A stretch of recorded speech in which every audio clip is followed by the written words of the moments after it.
que junto com o professor Lúcio Valente a gente vai dar o desenvolvimento para a elaboração de uma peça nota 10, uma peça para você que vai fazer o concurso da Polícia Federal. Ok? Como o professor Lúcio já adiantou, o que ocorre? Já no primeiro dia, ou seja, na primeira fase do seu concurso, você vai ter que elaborar essa peça. E existe uma grande dificuldade nessa questão de peça, por quê? Porque não é algo que você aprende em faculdade, já começa por aí, né? Lá na sua faculdade de Direito, você faz o estágio supervisionado, em que você aprende a fazer petições, né? Tanto na seara civil quanto na seara criminal, trabalhista, etc. Entretanto, você não aprende a fazer essa peça prática para delegado, você não aprende a sentenciar, você não aprende a fazer uma denúncia no Ministério Público. Então, quando se chega em determinadas fases deste concurso, há necessidade de aperfeiçoamento específico de conteúdo, né? Então, quem está fazendo prova para a magistratura tem que aprender a sentenciar, não tem jeito. Quem está fazendo prova para o Ministério Público tem que aprender a fazer denúncia.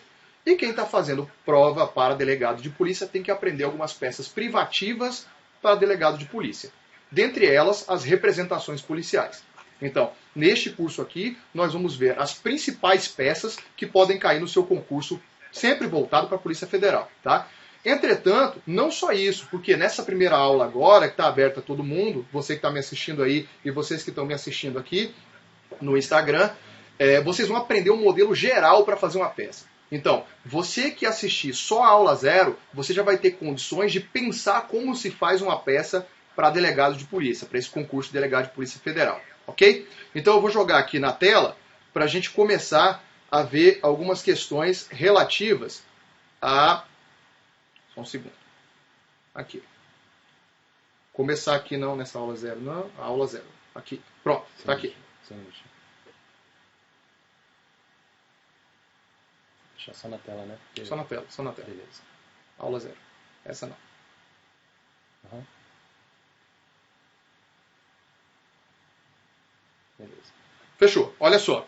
Então aqui a gente começa o que está aqui escrito como aula 1, porque a gente está ministrando essa aula tudo junto, né? A aula 0 e a aula 1. Então veja só, eu coloco aqui primeiro dessa natural necessidade de o concurseiro se especializar quando ele vai realizar um concurso para delegado de polícia. Não só em relação ao direito, mas em relação a essas práticas policiais cartorárias. Então olha só, primeiro, é aquilo que eu já tinha falado, não são abordados nos bancos da faculdade. Segundo, porque poucas unidades da federação permitem a prática de estágio supervisionado em delegacias. Aqui no DF, por exemplo, isso não existe. Existem alguns lugares, como São Paulo, que existe essa possibilidade. Aqui no DF a gente não tem. Então, para delegado de Polícia Federal, também não tem. Então, como é que se aprende a fazer isso? São em determinados cursos que você consegue ter esse tipo de ensinamento. Segundo, terceiro, aliás, porque não existem tantos materiais acerca deste tema, né? Se você for procurar, de 10 anos para cá é que tem tido mais coisa, mas anteriormente você não tinha. E aí ficava esse ato para você aprender esse tipo de situação. E por fim, a razão do sigilo. O que ocorre? Existem determinadas pessoas que vêm me pedir peça. Ah, me dá uma peça daquela representação que você fez em tal caso. Eu não posso fornecer essa peça, tá?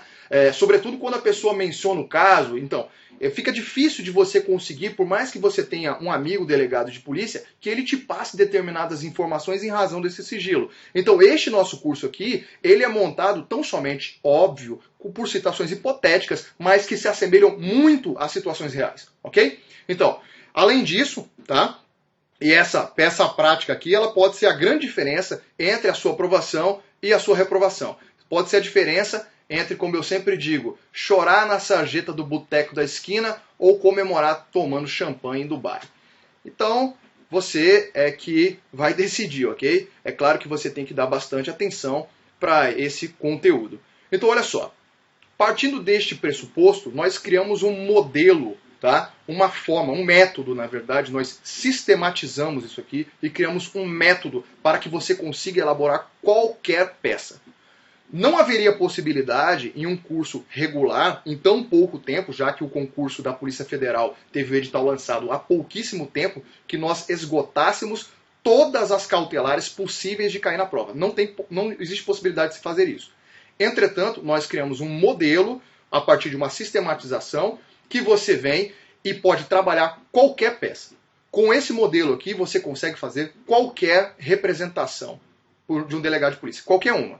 E nós vamos trabalhar as 6 principais para o concurso da Polícia Federal, tá? Conforme aquela programação que o professor Lúcio Valente já havia passado para vocês. Então, olha só, diante dessa sistematização, o que vocês precisam fazer? Tá? Primeira coisa, memorizar o quadro sinótico das principais cautelares.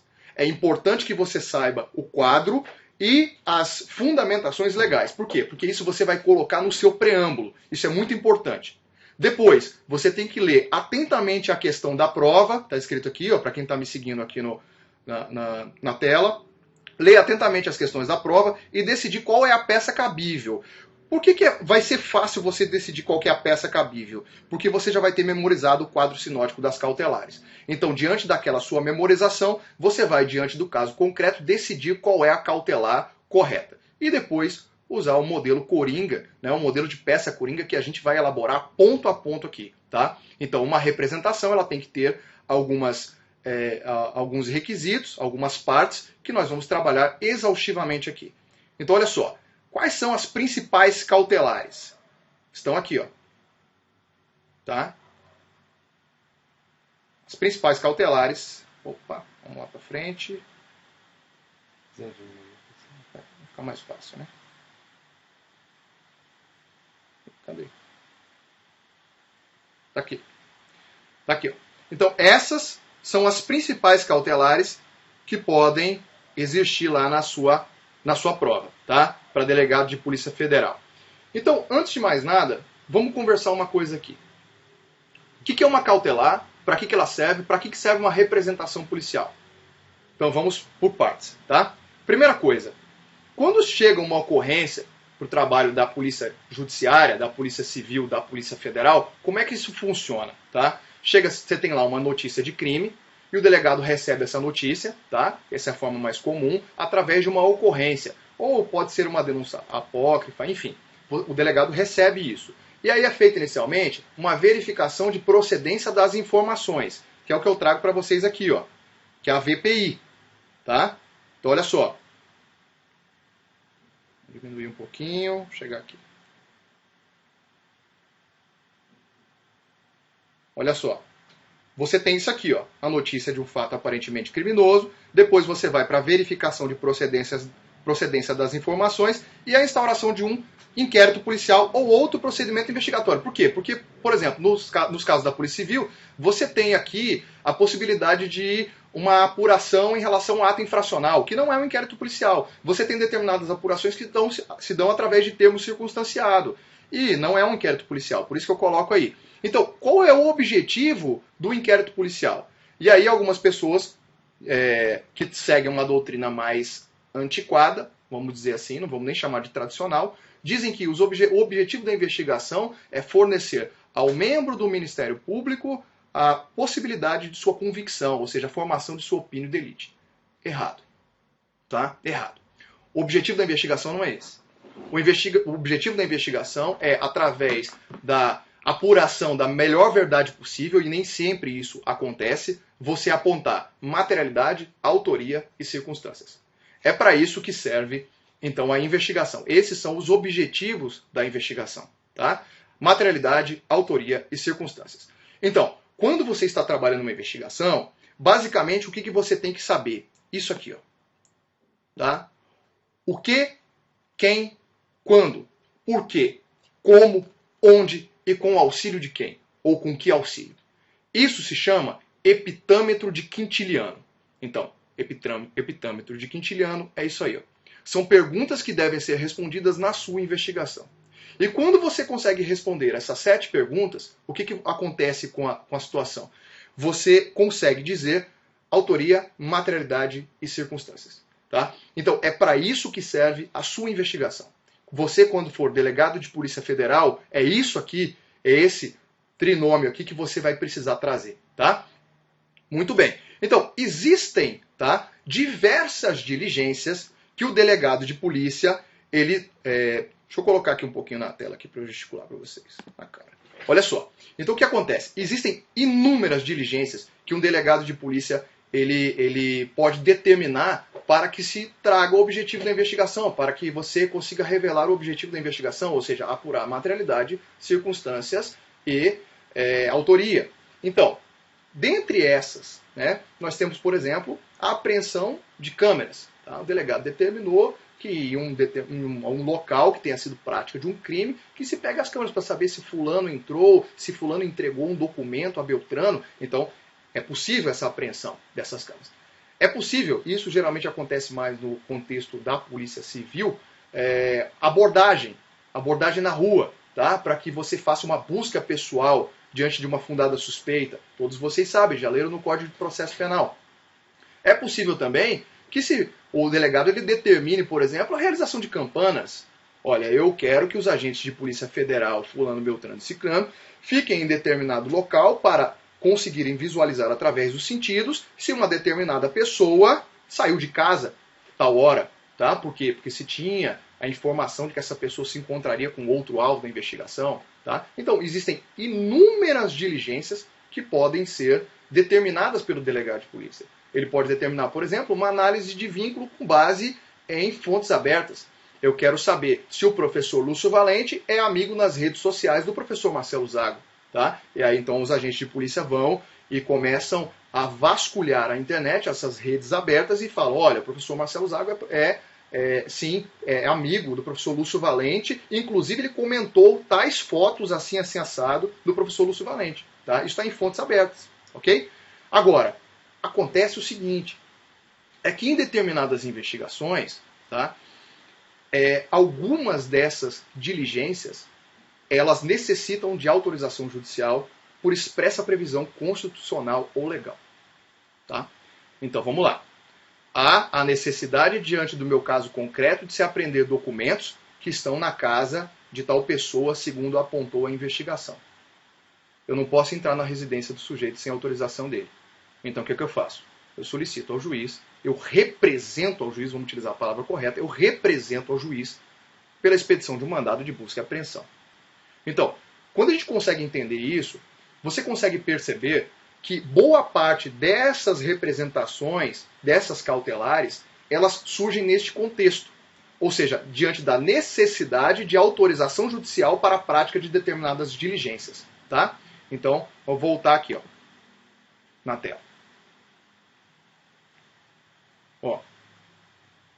Então, diante disso, nós temos aqui ó, tá? As diligências investigativas comuns, listei aí algumas para vocês, ó, dentre as quais já havia falado, e as judicialmente condicionadas.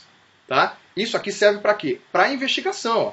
Mandado de busca e apreensão, a prisão temporária serve à investigação, a interceptação telefônica. Então, no final das contas, você, além dessas aqui, você tem algumas outras, tá? E eu dividi aqui desta maneira. Ó.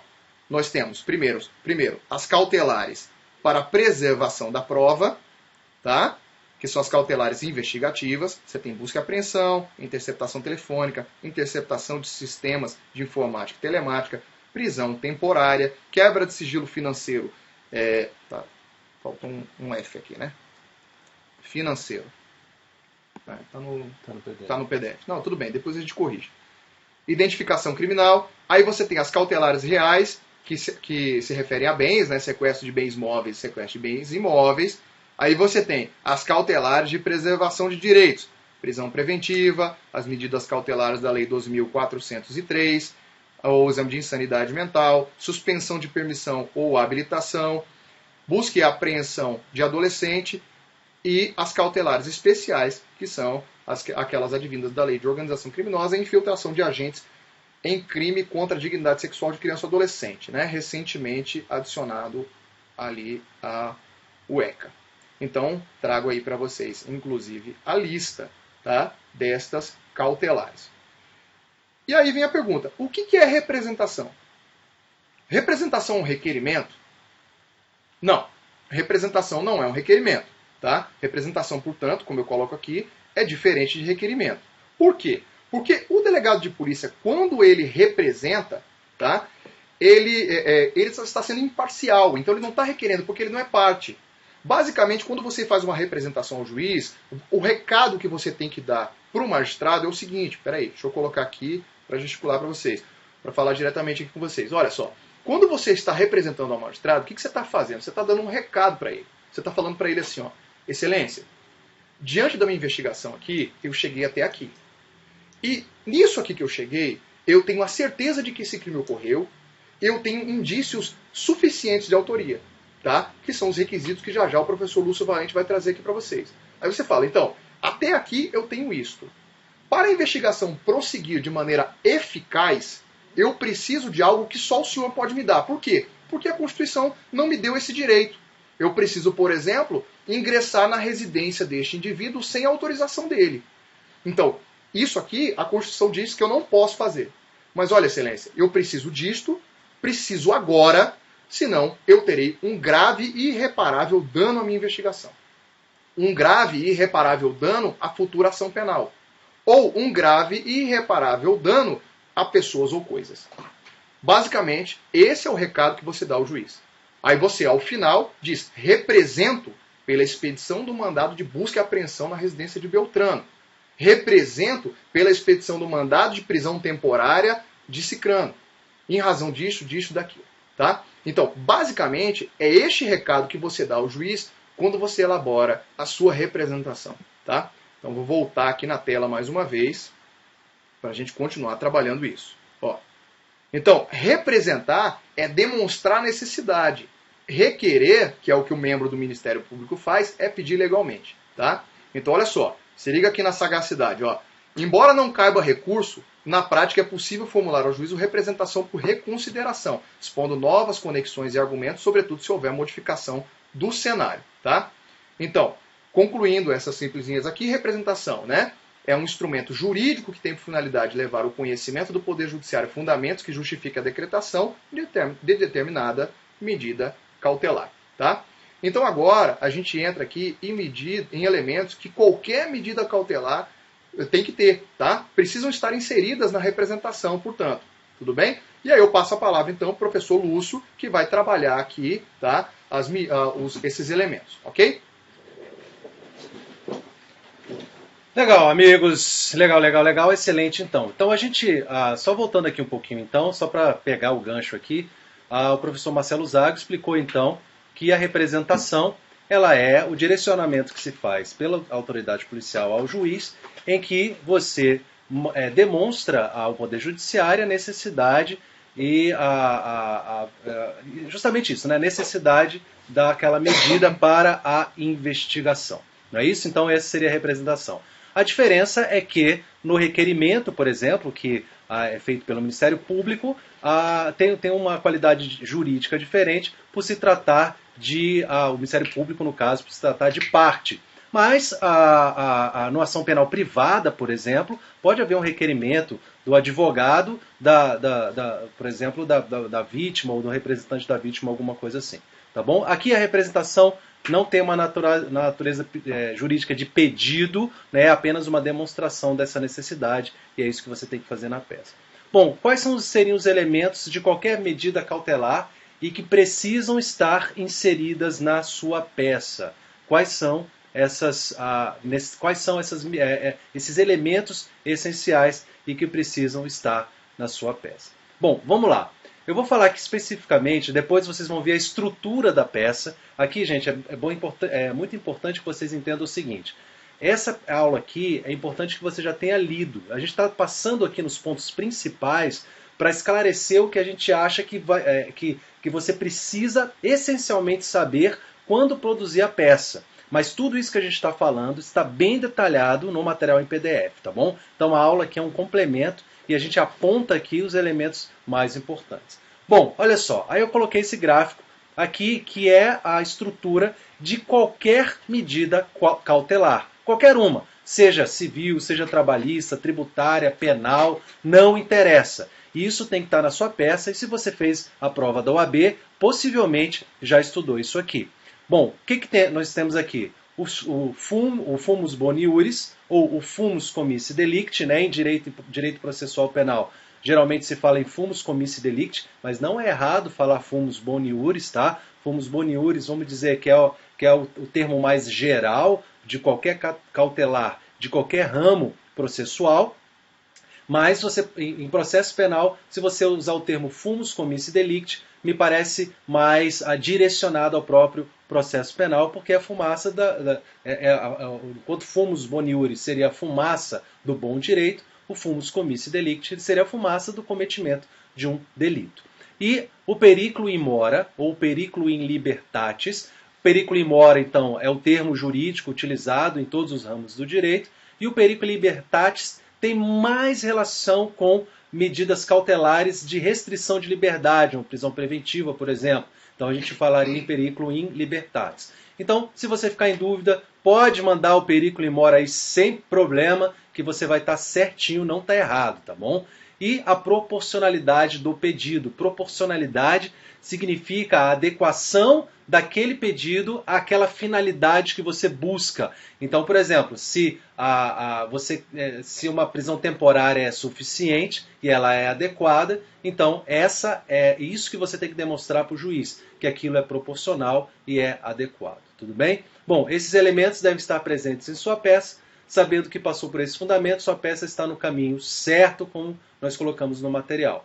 E aí eu coloquei um gráficozinho aí do fumus boniuris, né, ou fumus comissi delicti, o que você tem que descrever basicamente no fumus boniuris. Fatos, descrever os fatos, descrever o direito e mostrar que esse direito é claro, ele é evidente em relação a esses fatos. O periculo in mora significa que aquele perigo é grave, ele é provável, ele é irreparável. O Zago gosta de dizer que você tem que chegar para o juiz e falar: eu preciso disso agora, excelência, porque senão vai dar M. Senão o cara vai fugir, o cara vai destruir provas, ou eu não vou conseguir reunir os elementos que eu preciso. E aí isso tem que estar na sua peça. E o pedido, que aí sim você vai identificar a proporcionalidade, a suficiência e a adequação desse pedido. Tudo isso nós vamos fazer passo a passo, peça por peça. E aí o Zago até colocou aqui um se liga na sagacidade. Ele diz assim: embora não seja comum cobrar que esses elementos sejam destacados de forma explícita na sua peça, é importante que constem pelo menos os fundamentos de se conhecer o fundamento legal das peças, qual seja diferencial na análise pelo examinador. Deixa eu explicar isso aqui para vocês. Olha só. Deixa eu trazer aqui para a câmera. O que acontece? Muitas vezes e isso acontece na prova da Polícia Federal, acho que são 90 linhas, né? Então você não vai ter tantos problemas. Mas às vezes as pessoas não gostam de identificar com, vamos dizer, o título, né, do fumus comissi delicti. Isso não é essencial, nós vamos mostrar isso para você na sua peça, mostrar como você pode driblar isso ou colocar na sua peça. Mas isso precisa estar na sua peça. Ou seja, a informação precisa estar na sua peça. Ou seja, você tem que destacar na sua peça os elementos básicos de qualquer cautelar. Ou seja, você precisa provar a existência do crime e os indícios suficientes de autoria. Beleza? Legal, então. Deixa eu voltar aqui para a tela. Opa, essa.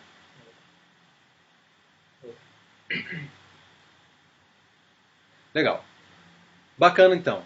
Então, do fumus comissi delicti ou fumus boniuris. Lúcio, se eu colocar fumus boniuris eu vou errar, vai estar errado? Não, não é isso não. No fumus boniuris é o termo geral, é o termo em latim, que em geral se usa para as cautelares. Mas, para o direito processual penal, em geral, se prefere o fumus comissi delicti. Mas não vai estar errado, tudo bem? Então, o que é o fumus comissi delicti? Olha aí nesse gráficozinho aí. No fumus comissi delicti, eu costumo dizer que você precisa demonstrar o precisa. Precisa. Deixa eu escrever aqui no... Tem lá. Tem lá? Tem mais à frente? Uhum. Como você é eficiente, Zago. Então tá aqui, o precisa. Então, depois eu vou mostrar o que é o precisa, que é o mnemônico para você memorizar. No fumus comissi delicti, você vai ter que demonstrar na sua peça a prova da existência do crime e os indícios suficientes de autoria. Gente, regra geral... Você prova a existência do crime e você indica a autoria. Ok? Você prova a existência do crime e indica a autoria. E você vai ver na sua peça, quando a gente estruturar a peça, que você vai seguir essa sequência. Primeiro você demonstra para o juiz que o crime existiu E depois você demonstra que existem indícios que aquele crime que está provado que existiu foi cometido provavelmente por fulano ou cicrano. Beleza? Então, a prova da existência do crime. Lúcio, como é que eu vou provar a existência do crime na minha peça? Nós vamos fazer isso juntos, tá? O Zago, principalmente, vai trabalhar com vocês em cada peça, mas basicamente, no sentido bem amplo aqui, principalmente se prova a existência do crime com provas materiais, com provas técnicas, científicas, com laudos e tudo mais. Tudo bem? E indícios suficientes de autoria. Também há vários elementos de investigação que indicam a autoria. Prova testemunhal, o próprio interrogatório do suspeito, uma confissão, né? Enfim, vários elementos que podem levar aos indícios suficientes de autoria. E em cada situação nós vamos apontar isso para vocês em cada peça, porque a gente vai construir a peça juntos, né? Vocês vão ver uma peça pronta e ela vai ser comentada passo a passo. Então isso aqui vai ficar massificado na sua cabeça. Beleza? Então, a existência do crime deve estar provada. Então, preste atenção nessa diferença. A existência do crime tem que estar provada. Basicamente, nesse ponto, temos que mostrar que o fato indiscutivelmente ocorreu, diante do princípio da reserva legal, que o fato é definido como crime. Beleza? Calma aí que o computador quer jogar duro aqui comigo, Zago. Faz isso não. Não, agora foi aqui que eu não estava carregando. Beleza, então esse seria o fumus commissi delicti. E aí está o precisa que eu falei para vocês aí, dentro do fumus, né? Precisa, que é a prova da existência do crime e os indícios suficientes de autoria, ok? Então, dentro dessa ideia, nós vamos ver a prova da existência do crime e os indícios suficientes de autoria, ok? Legal, então. Já o periculo in mora significa que aquela medida ela é necessária e você tem que demonstrar para o juiz a urgência e a necessidade de que aquela medida seja decretada naquele momento e aquela medida, não outra medida, porque é ela que vai fazer a diferença na sua investigação. É ela que vai reunir os elementos necessários, né? Então você tem que demonstrar para o juiz que a sua peça ela é necessária porque existe um perigo. Por isso que chama periculo in mora ou periculo in libertatis, se você estiver falando de uma situação de prisão.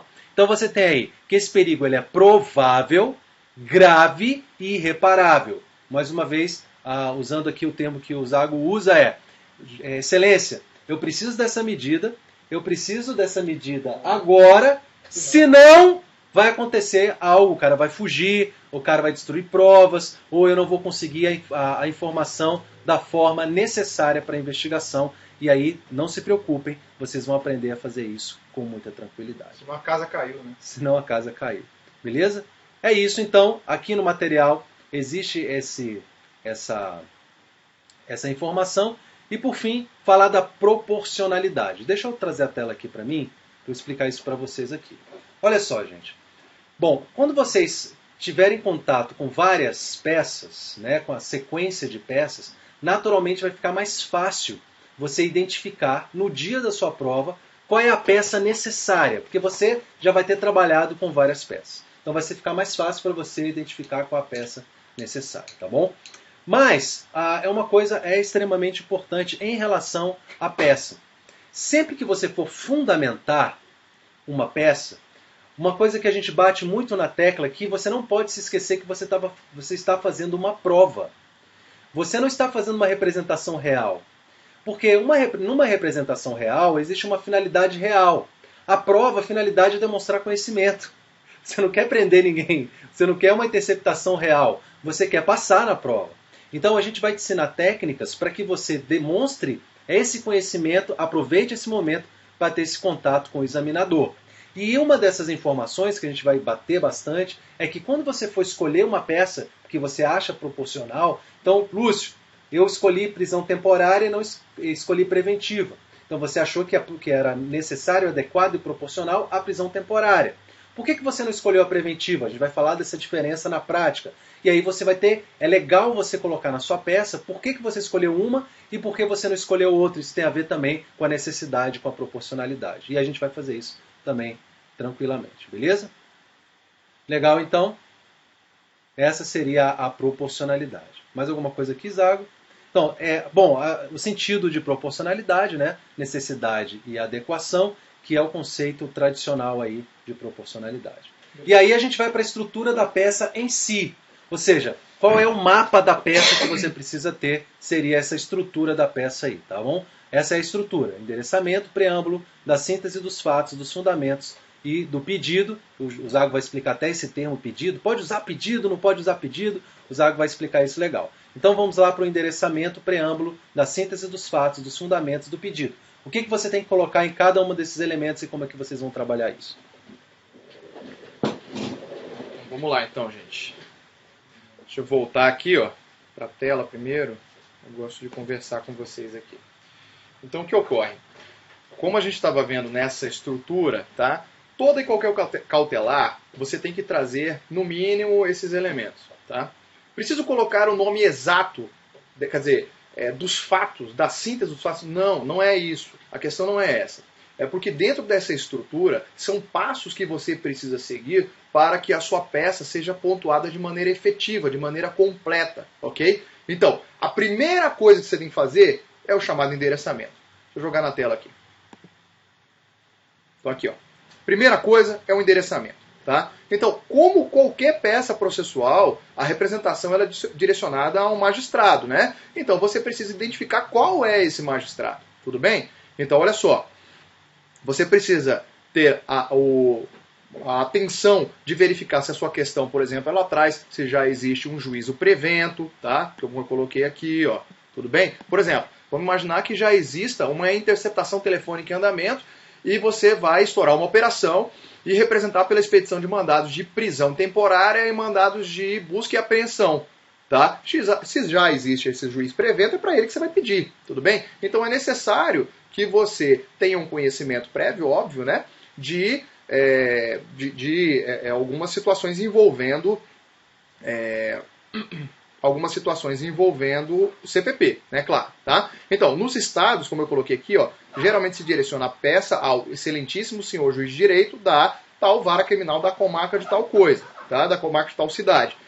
Se você que vai realizar o concurso para a Polícia Federal, você precisa saber o seguinte: existem essas varas federais que formam seções judiciárias ou subseções judiciárias. Geralmente isso aqui vai vir na sua prova, tá? Mas se não vier, lembrar de colocar seção judiciária. Coloca o termo mais genérico se estiver falando sobretudo de regiões maiores. Então, um crime ocorrido em Natal, tratando-se de um crime federal, e você precisa saber as atribuições do crime federal, é óbvio que na sua prova vai cair um crime federal, tá? É lógico, né? Não vai cair um crime estadual, você está representando para o juiz federal. Então você vai fazer o seguinte, você vai endereçar a quem? Ao excelentíssimo senhor juiz federal da tal vara federal, ou da tracinho vara federal, se não tiver nenhuma delas distribuídas, da seção judiciária do Rio Grande do Norte. Aqui, por exemplo, se houve em Natal, tá? E eu coloco aqui, ó.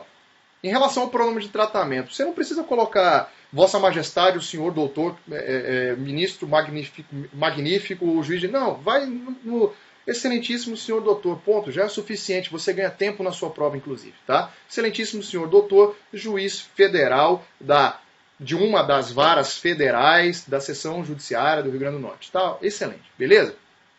E aí você vem para o preâmbulo, tá? Então, o que é o preâmbulo? O preâmbulo é algo introdutório, né? Tá? Então, no contexto aqui do nosso estudo, o que é preâmbulo? E para que ele serve? Preâmbulo é aquele instrumento, é aquela parte da sua representação em que, primeiramente, você se apresenta como autoridade legitimada para oferecer a representação.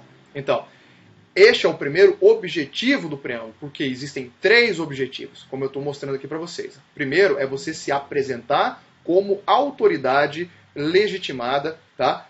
Se apresenta como autoridade legitimada para representar, tá? E como é que você faz isso? Você se apresenta, você diz assim, olha, eu sou delegado de polícia e com base em tais dispositivos legais, eu venho oferecer essa representação. Basicamente é isso que você faz. Então você coloca assim, ó, o delegado de polícia, ao final assinado, no uso de suas atribuições legais, e aqui que vem o pulo do gato, ó, aqui que vem a coisa mais importante. No uso de suas atribuições legais, aí você vai colocar isso, não deixe de colocar, vírgula, sobretudo no artigo 1º, inciso 2º da Lei 12.830. Cite expressamente a Lei 12.830. que é o Estatuto do Delegado de Polícia. Tá? Então, o delegado de polícia, ao final assinado, no uso de suas atribuições legais, sobretudo no artigo 2º, parágrafo 1º da Lei 12.830, vem à presença de Vossa Excelência representar, agora sim, você vai para a segunda finalidade do preâmbulo. Peraí, deixa eu colocar na tela aqui. Segunda finalidade do preâmbulo, que é a fundamentação legal.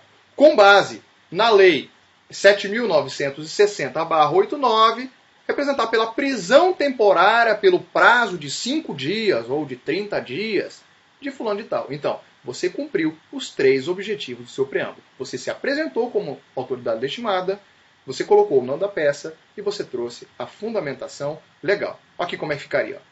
O delegado de Polícia Federal, ao final assinado, no uso de suas atribuições legais, sobretudo no artigo 2º, parágrafo 1º da Lei 12.830, com fulcro na Lei 7.960, você já se apresentou como autoridade legitimada e você já trouxe a fundamentação legal. Vem a presença de Vossa Excelência fazer o quê? Oferecer representação pela prisão temporária pelo prazo de 5 dias de fulano. Pelos fundamentos de fato e de direito a seguir expostos, ou pelos fundamentos que pormenorizadamente se seguem, ou pelos fundamentos que se seguem. Essa aí é uma questão de estilística. Aqui, ó, uma outra forma.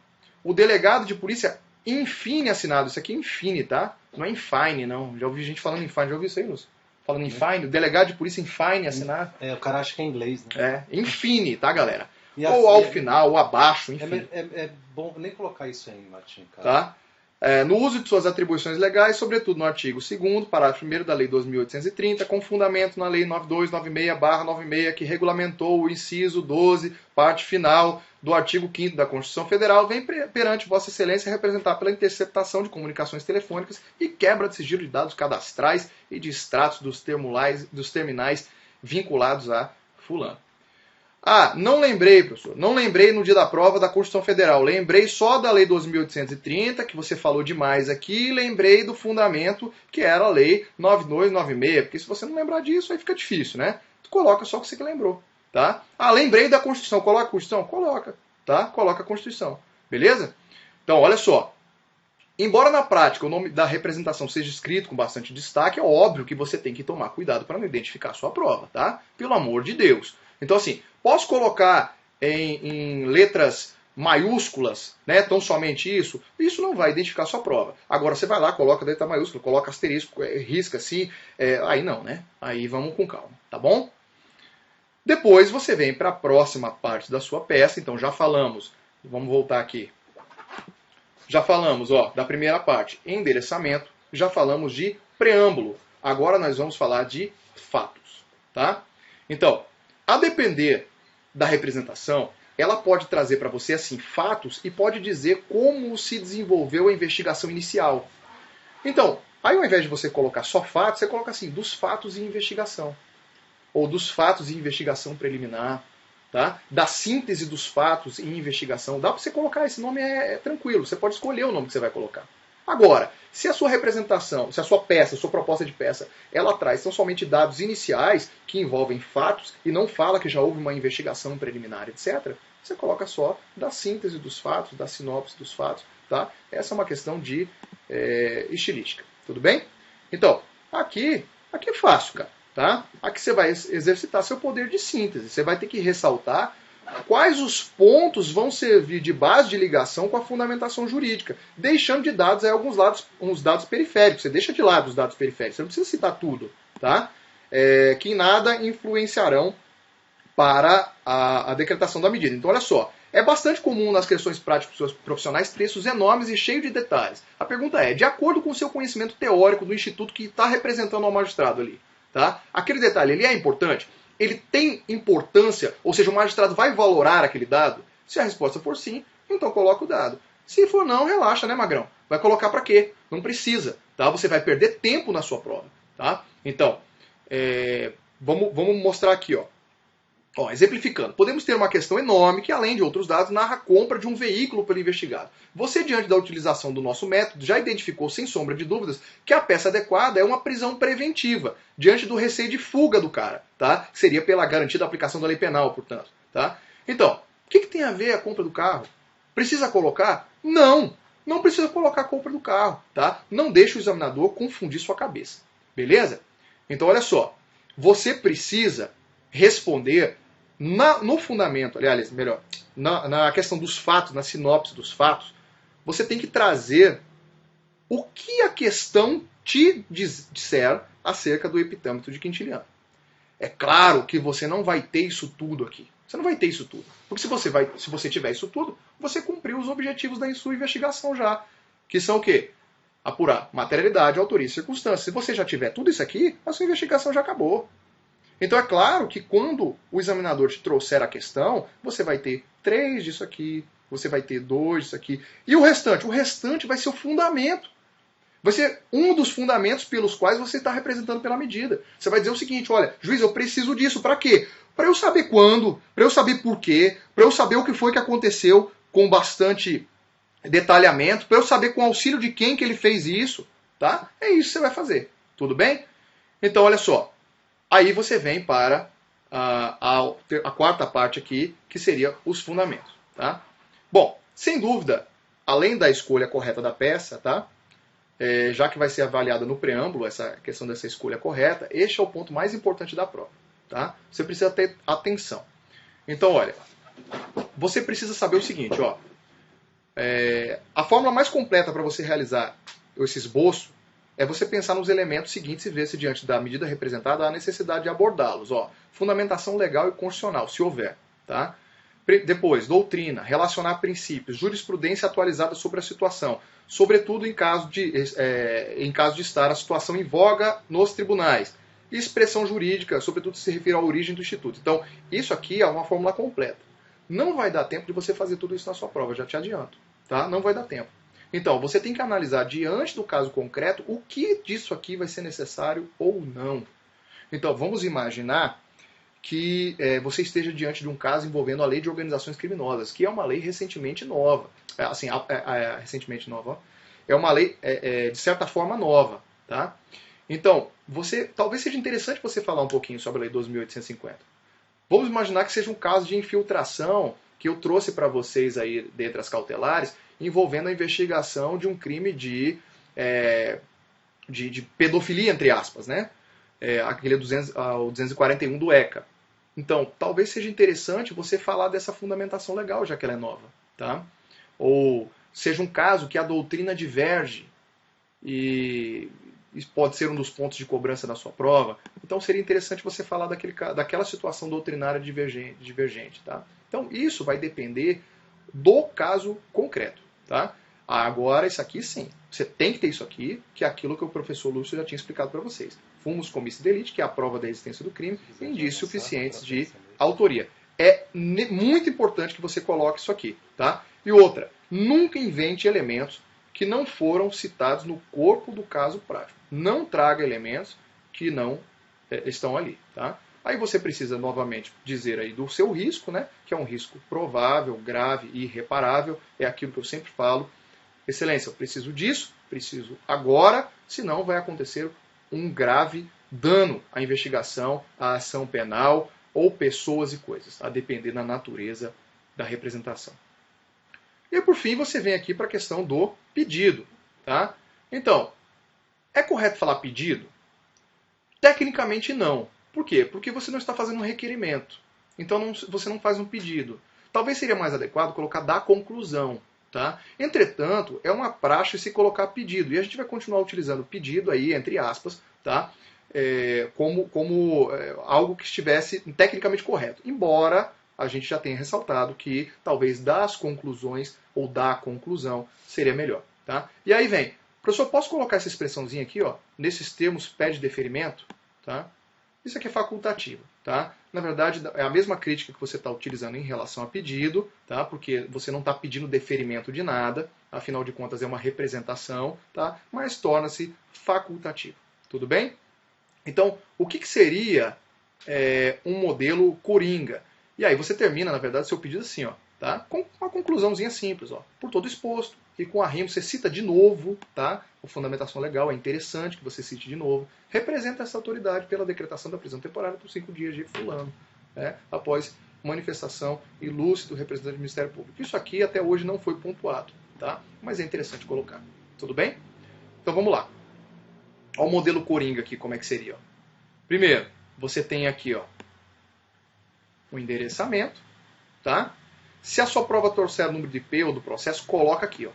Beleza? Coloca aqui nesse local. Se não tiver, não inventa não. Se não tiver, não inventa. Por quê? Porque vai fazer com que você identifique sua prova. E nem tá? bota IP número 3 pontinhos, também não faça isso. Não faça isso, não coloque IP número 3 pontinhos. É só se a sua questão trouxer o número do inquérito policial. Tá? Então, endereçamento. Excelentíssimo senhor juiz federal da tal vara da seção judiciária de... Você vai colocar, lógico, que a questão vai trazer isso para você. Tá? Então, aqui o preâmbulo. Ó, delegado de Polícia Federal final assinado, no uso de suas atribuições legais, com fluxo. Aí você vai colocar aqui a Lei 12.830. Tá? E... A Ita perguntou aqui se é Só legal um colocar segundinho. o artigo 144 da Constituição. Pode Legal colocar também. No preâmbulo. Sim, é legal também. No preâmbulo, tá? Pode colocar também, tá? Afinal de contas, é uma fundamentação constitucional da sua atuação. Mas não deixe de citar 12.830, tá? Porque eu tenho muita convicção de que as próximas provas vão começar a cobrar isso como espelho de correção, tá? A Lei 12.830, você citar isso. Então, aí vem aqui, ó, você vai colocar os fundamentos legais, você já cumpriu o primeiro objetivo, que é se apresentar, você já cumpriu o segundo objetivo, que é colocar aqui, ó, tá, a fundamentação legal, e aí vem aqui, ó, a presença de Vossa Excelência, oferecer representação pelo nome da peça, o nome da representação. Então você cumpre os 3 objetivos do seu preâmbulo. E aí você vem aqui, sinopse dos fatos, como eu já expliquei, trazer aqui de maneira resumida aquilo que você tem em relação à leitura da questão do epitâmetro de Quintiliano, nos fundamentos, aquilo que nós já conversamos acerca de um breve apanhado sobre o Instituto, se for necessário, além do fumus comissi delicti periculo in mora, que vai variar, lógico, de acordo com a medida. Tá? Então, foi lá já o endereçamento, o preâmbulo, sinopse dos fatos, né, a fundamentação e pedido, que nada mais será do que um fechamento da peça. Pelo amor de Deus, não identifique sua prova. Tá? Não identifique sua prova. E aí a gente vai, então, entrar aqui na próxima aula. Eu vou passar aqui de novo para o professor Lúcio. Quiser dar uma olhada se tem alguma pergunta, Lúcio? Tá, vamos olhar aqui rapidinho aqui algumas perguntas. Deixa eu olhar aqui, porque eu tô com a... Só um minutinho. Acho que é a Ita aqui que está acompanhando a aula ao vivo, tem uma galera aqui. A Ita perguntou, professor, quando é exigido análise técnico-jurídica da conduta, eu tenho que abordar aspectos doutrinários acerca da conduta ou basta mencionar as condutas nos campos dos fatos e tipificá-los? Bom, basicamente tipificar as condutas, mas se trata de uma prova. Se você tem espaço e tem linha e você pode demonstrar conhecimento e fazer uma análise, por exemplo, por que você entendeu que é consumado e não tentado? Por que você entendeu que era roubo e não extorsão? Por que você entendeu que era um tipo e não outro? É sempre legal, porque alguém vai ler a sua peça, esperamos nós, né, lá no examinador, vai ler a sua peça, se você tiver a pontuação necessária para tanto, e acredito que terá. E claro que aquela pessoa que simplesmente botou artigo 157 roubo, ou aquele que mesmo não colocando artigo, falou é roubo, não se trata de latrocínio por isso, por aquilo, ou é um latrocínio tentado, ou é um latrocínio consumado, ou enfim, é lavagem de dinheiro, não é, por quê? E aí isso sempre demonstra conhecimento, tá, Ita? Muito legal. Professor, será que não cai delação premiada? Não tenho ideia de como se faz. Pessoal, delação premiada é basicamente, delação premiada é basicamente um depoimento mais qualificado e identificado que você encaminha ao juiz para homologação. Não vejo isso cabendo numa peça, mas a gente pode dar uma olhada e quem sabe numa aula comentar sobre a delação premiada. Fazer uma delação premiada, sei lá, a gente tem que simular um depoimento, alguma coisa assim, porque nada mais é do que você pegar um depoimento e encaminhar para o juiz com as medidas que você acha que é necessária ou com os benefícios que você acha que é necessário, mas para uma peça prática eu acho que não caberia. Enfim, no examinador, numa prova, tudo é possível, mas a gente não aposta na delação premiada. Mas atendendo aí a sua sugestão, vamos falar, mesmo que de uma forma mais objetiva, sobre a delação premiada em uma das aulas. Tá bom, Ita? Obrigado. Professor, é possível mais de uma cautelar numa mesma peça? É possível. É possível, é bem comum, inclusive. Você ter, por exemplo, busca e apreensão e prisão. Uma prisão e busca e apreensão, é bem comum. Claro que essas medidas não vão ser contraditórias, né? Não tem sentido você pedir, sei lá, uma interceptação telefônica e a prisão. Não tem muito sentido. O cara vai estar preso, espero que ele esteja sem o celular dele, né? Agora você pode pedir a quebra dos dados pretéritos, né, e a prisão. Se bem que o juiz dificilmente deferiria, né? Porque se você está pedindo os dados, enfim, mas é possível. Às vezes é possível, sobretudo caso de prisão temporária, né, que serve a investigação. O caso prático é que vai dizer, né? O caso prático é que vai dizer. Ela perguntou se coloca o preâmbulo do artigo 144, legal. O artigo 144 é legal colocar sim. E ela perguntou também se é obrigatório pular linhas. Não é obrigatório, não. Talvez se você fazer uma estruturação da peça pulando uma linha ou outra, isso esteticamente seja legal para a sua peça. Mas não é obrigatório, não. E vai perder linha. Você vai perder linha e você pode precisar depois de uma fundamentação. A prova deve ser uma prova longa, né? Considerando a última prova de delegado da Polícia Federal, que foi bastante longa, não foi uma prova fácil, né? A gente acredita numa prova longa. Mas eu acredito numa prova mais fácil do que a anterior, porque essa prova vai ser no mesmo dia da prova objetiva. Legal? Ao final, a Evelise perguntou, é certo colocar delegado de polícia, local e data? Sim, você coloca delegado de polícia, bota delegado, você pode até botar delegado A, tá? Evita colocar delegada, porque delegado é o gênero, né? Então, assim, geralmente você fala delegado como cargo. E aí, quando você coloca delegada, você já está identificando, se você bota delegado, você pode ser homem ou mulher, né? E se você bota delegada, você está se identificando, tá? Então é melhor colocar delegado e a local, data, o Zago vai explicar isso legal. Ok? Na dúvida eu posso colocar... Evelise, que medo! Não tenha medo, gente. Não tem esse pânico todo, tá? Realmente você ter alguns cuidados básicos, mas a gente vai bater tanto nesses cuidados que vai ficar natural, vai ficar automático para vocês. Beleza? Tranquilo? Então vamos voltar aqui.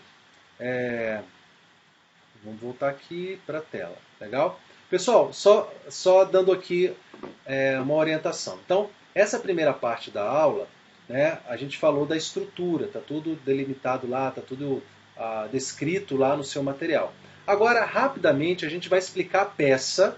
Eu acho que até pelo andar da hora, Zago, você pode explicar a peça da aula 1 e talvez na próxima aula você finalizar. O que você acha? Pode ser. Ou você sinta-se à vontade. Tá. Né? Para não ficar muito cansativo nem para vocês, nem para o professor aqui. Ele vai falar da peça de busca e apreensão, é isso? A peça de busca e apreensão. E vai falar como é que ele estruturou essa peça e como você deveria estruturar uma peça desse tema numa situação real. Beleza? Então é isso. Eu vou colocar aqui na tela para vocês acompanharem. Então vamos lá, gente. Olha só. Eu parto, tá, do pressuposto que vocês leram o material, ok? Então, aqui neste material, obviamente, a gente vai sempre remeter àquilo que a gente viu nessa aula 0. Por quê? Porque a aula 0 é base de tudo. Quer dizer, é ela que nos auxilia a fazer a oferecer qualquer representação aqui, tá certo? Então, eu trago aqui alguns conhecimentos teóricos muito incipientes. Por quê? Porque a gente só precisa rememorar determinadas coisas. A gente não precisa trabalhar o que é busca e apreensão, o que é da aurora ao crepúsculo. Passou, tá? Isso aí eu pressuponho que você, no seu conhecimento de processo penal, já tenha, né, adquirido essa bagagem. Afinal de contas, você está fazendo um concurso para delegado de Polícia Federal. Mas, de qualquer forma, a gente traz aqui alguns pontos polêmicos que, de repente, se caírem na sua prova, você vai conseguir trabalhar legal. Como, por exemplo, essa situação aqui, ó, do mandado genérico, etc. Tá? Então, vamos partir para a peça, que é o que efetivamente importa para a gente. Então, a gente vai trabalhar aqui várias peças juntos, tá? Para que a gente possa, ao final, sentir segurança na elaboração desta peça. Então, olha só. Em 5/5/2018, foi instaurado o Inquérito Policial Federal número 1736/2018, a fim de apurar a subtração de 7 notebooks tombados sob os números tais. Beleza. Pertencentes à União e vinculados à Terceira Vara Federal da Seção Judiciária da Paraíba, situada em João Pessoa. Bacana. Olha só. Já dessa primeira análise, a gente já consegue entender, né, que isso aqui, gente, ó, isso aqui vai ser desnecessário na hora que você for colocar na sinopse dos fatos, concorda? Você precisa colocar o número do patrimônio de cada notebook? Não vai precisar, tá? Agora, aqui você já tem dados importantíssimos em relação ao epitâmetro de quintiliano. Você já tem o quando, tá? Quando o inquérito foi instaurado, na verdade, tá? Ali mais à frente você tem o quando provavelmente aconteceu e você já tem o que aconteceu. Foram subtraídos notebooks da terceira vara federal. Tudo bem. Os referidos computadores portáteis estavam guardados em um armário de metal situado na sala do diretor de secretaria daquela vara federal.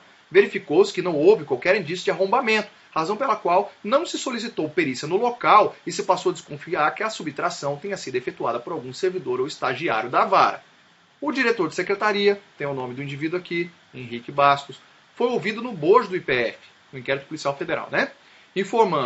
Afirmando, em suma, que é o único que oficialmente possui a chave do armário em que estavam guardados os notebooks, mas eventualmente cede tal chave ao servidor que necessita retirar algum bem daquele local. Por que eu coloquei servidor entre aspas? Porque daqui a pouco você vai ver que era funcionário público para fins penais nos termos do artigo 327, mas não era servidor, tá, de carreira efetivamente. Onde também são acondicionados materiais de escritórios e alguns documentos. Indagado, afirma que há cerca de 3 semanas cedeu as chaves ao servidor Paulo e há cerca de 2 dias após ao estagiário Maurício, para que estes retirassem de lá algumas resmas de papel. Afirmou-se recordar que o servidor Paulo devolveu as chaves alguns minutos depois, mas Maurício apenas devolveu no dia seguinte, sob pretexto que havia esquecido de devolver no dia anterior.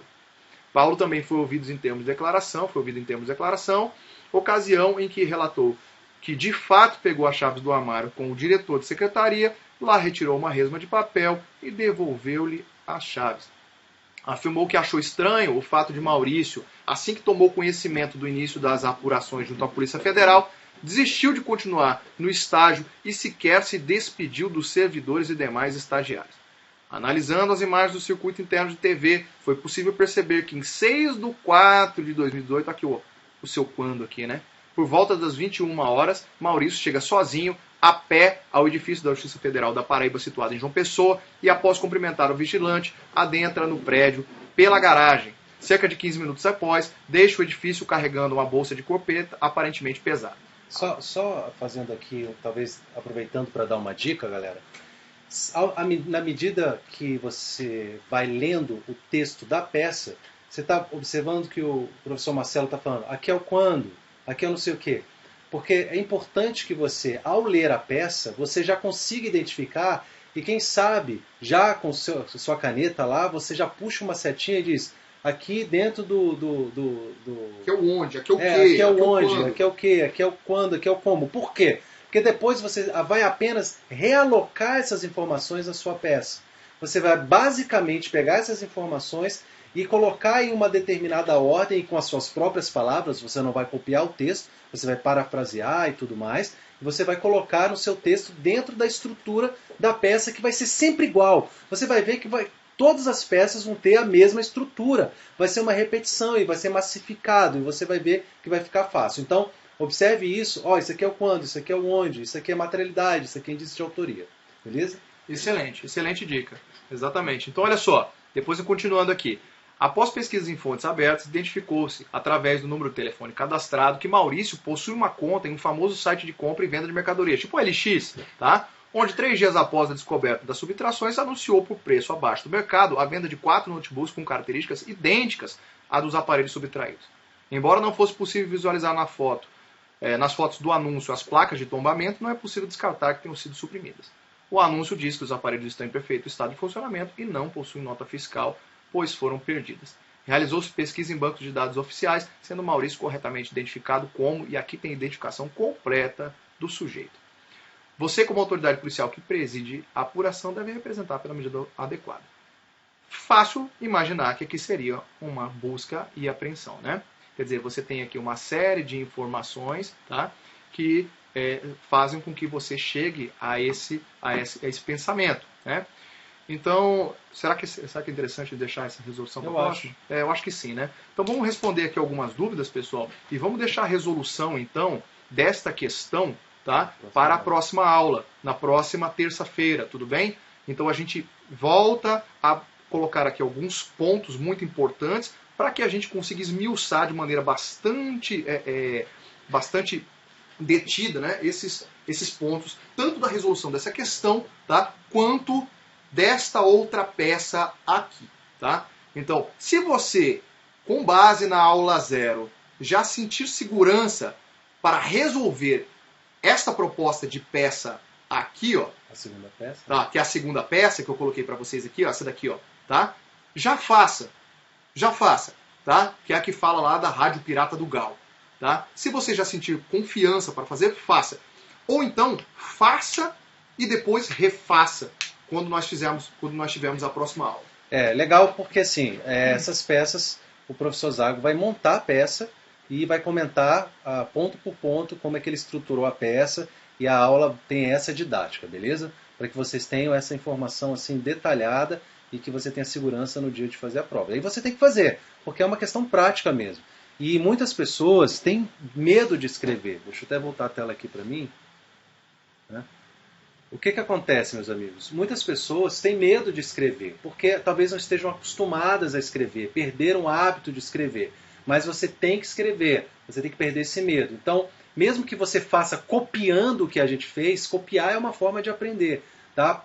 Pegue o raciocínio, tente fazer você mesmo. Não precisa ser uma prova perfeita, não precisa ser uma peça perfeita, não precisa ser uma coisa assim, Machado de Assis. Não precisa. Você só precisa estruturar dentro de uma estrutura, você só precisa colocar as informações dentro de uma estrutura lógica que você vai aprender e está aprendendo já nesse curso. Todo esse material ele fica disponível na plataforma de ensino. Então, se você tem alguma dificuldade de acessar a plataforma de ensino, por favor, encaminhe um e-mail. Não mande nada para o WhatsApp, tá, meus amigos? A gente tem dificuldade de atender por WhatsApp, porque o WhatsApp não permite que a gente faça um controle do que já foi respondido, do que já não foi, e aí vira aquela bagunça, tá? Mande por e-mail, porque a gente vai lá ver detalhadamente qual é a sua dificuldade. E também, se você tiver qualquer dúvida, você também pode mandar por e-mail ou pode mandar na própria plataforma do Hotmart, porque lá a gente também tem acesso, você tem acesso lá ao fórum e a gente também tem acesso a essas perguntas para responder. Também não enviem dúvidas para o WhatsApp pelo mesmo motivo. Depois a gente não tem um controle e não tem como disponibilizar também para todas as pessoas, tá bom? Então é isso. Zago, quer falar mais alguma coisa? Finalizando a aula de hoje. Só agradecer, galera, então, aí por essa primeira aula, para quem assistiu ao vivo, tá? Eu acho que é bastante interessante que, na medida do possível, que vocês assistam às aulas ao vivo, em razão da possibilidade de interagir comigo aqui, tá? Então pode existir determinada situação que você não entendeu a priori, e aí que você vem e me pergunta, né? Coloca lá o hashtag, me faz uma pergunta e eu posso explicar na hora, tá? Se você não tem essa possibilidade de assistir a aula ao vivo, não tem problema, tá? As perguntas que eventualmente você tiver, você pode mandar pra gente também, que a gente responde posteriormente. Beleza? Inclusive, vamos ver se a gente tem mais alguma pergunta aí, Lúcio. Deixa eu olhar aqui. Acho que a Evelise... Esse curso, especificamente da Polícia Federal, não é um curso com correção individual, tá bom, gente? Bacana sistemático deixar uma peça para fazer e depois corrigir na próxima aula. Legal. A gente sempre vai deixar, viu, Bruno? Bruno falando, bacana sistemática de deixar uma peça para fazermos e depois corrigirem na próxima aula. É essa a ideia. Sim. A gente explica e depois apresenta a peça. Tem uma peça de exemplo, é sempre assim, né? É sempre assim. Você tem um material teórico necessário para que você consiga elaborar a peça de maneira plena. Depois desse material teórico, nós temos uma proposta de peça que é resolvida passo a passo, de maneira bastante detida, tá? E depois nós temos uma proposta de peça que é corrigida na próxima aula. Tá, a Evelise perguntou, né? Aqueles crimes que é necessário pedir autorização para investigação, não sei exatamente o que ela quis dizer. Desculpa, Evelise, eu não entendi sua pergunta. A Tatiana perguntou, qual é a peça que será corrigida na próxima aula? Serão corrigidas essas duas peças. Na verdade, vai comentar as duas peças exatamente. de busca e apreensão e vai apresentar a próxima peça. Exatamente. Isso. Exatamente. Vou Que comentar vai ser já. A próxima peça A próxima peça vai ser prisão temporária. Beleza, tá? Então ele vai comentar as duas peças, a peça exemplo e a peça exercício, e na próxima aula ele vai comentar, o professor Zago, e eu vou estar com ele. Na próxima aula eu não vou estar com ele, eu vou voltar com vocês na questão discursiva, tá? Da aula de questões discursivas, tá? Ele vai falar sobre prisão temporária, também vai apresentar uma peça exemplo, também vai ter uma peça de exercício e depois na outra aula ele comenta as duas. É sempre assim, beleza? Muito obrigado pela aula, Léo. Léo, um abraço, meu amigo. Fica com Deus. Valeu, Léo. Manu, professor, fiz uma peça e fiquei com essa dúvida na interceptação telefônica. É obrigatório colocar na peça o nome sigiloso entre endereçamento e os fatos, é bom você colocar em algum momento da sua peça que aquela medida, que você sabe que aquela medida é uma medida sigilosa e que tem que correr em autos apartados. Mas o professor Zago vai falar da melhor forma de você fazer isso sem identificar a sua peça. Tá? Às vezes, dependendo como você bota esse sigiloso aí, pode identificar a sua peça. Tá? Mas na aula específica o Zago vai falar legal disso aí. Professor, os materiais são muito bons. Fiz a peça e foi tudo ok. Ufa, valeu, Melo. Um abraço. Vinícius Valeu, Melo. Vinícius Melo. Vinícius Melo? Não é aquele zagueiro do Brasil? Vinícius Melo? Não. Porra, que massa, cara. É ele. Pô, tá estudando para delegado, Vinícius Melo. Pô, vai jogar bola, cara. Quando praticados por diplomata. Não entendi. Aqueles crimes que é necessário pedir autorização para investigação. Quando crimes que é necessário com prerrogativa de função. Pô, a gente pode falar alguma coisa disso. Endereçar só de maneira correta, porque a investigação vai estar em curso, né? Entendeu? Não há uma representação necessária. Isso. Evelise, se você tiver uma dúvida talvez mais complexa, manda por e-mail que a gente vai dar uma olhada. E é bom que essas dúvidas ocorram, porque a gente já inclui, já alimenta e já melhora as próximas aulas, tá? Valeu mas basicamente, se há alguma coisa por prerrogativa de função, ou se existe algum tipo de imunidade, e aí, bom, se for um diplomata, não tem muito o que fazer, né? O que vai fazer? Diplomata não tem responsabilidade penal. Não tem responsabilidade penal. No Brasil. Eu não entendi exatamente qual foi a pergunta dela. Talvez se ela mandar um e-mail e detalhar, viu, Evelise? Faz esse favor, meu amor. Sente confiança, vai estar tudo certo. Valeu, garoto, um abraço. Movalci, muito boa aula. Valeu, Movalci, um abraço. Evelise, manda detalhado aí que a gente vai ter o maior carinho de te responder, tá? Valeu, então. Até a próxima aula. Fiquem com Deus. Valeu. Gente. Então, quem não segue a gente aí nas redes sociais, Vou Ser Delegado e Marcelo Zago Ferreira. Valeu? Até a aprovação. A aula vai ficar salva na sua plataforma, beleza? Um abraço, tchau.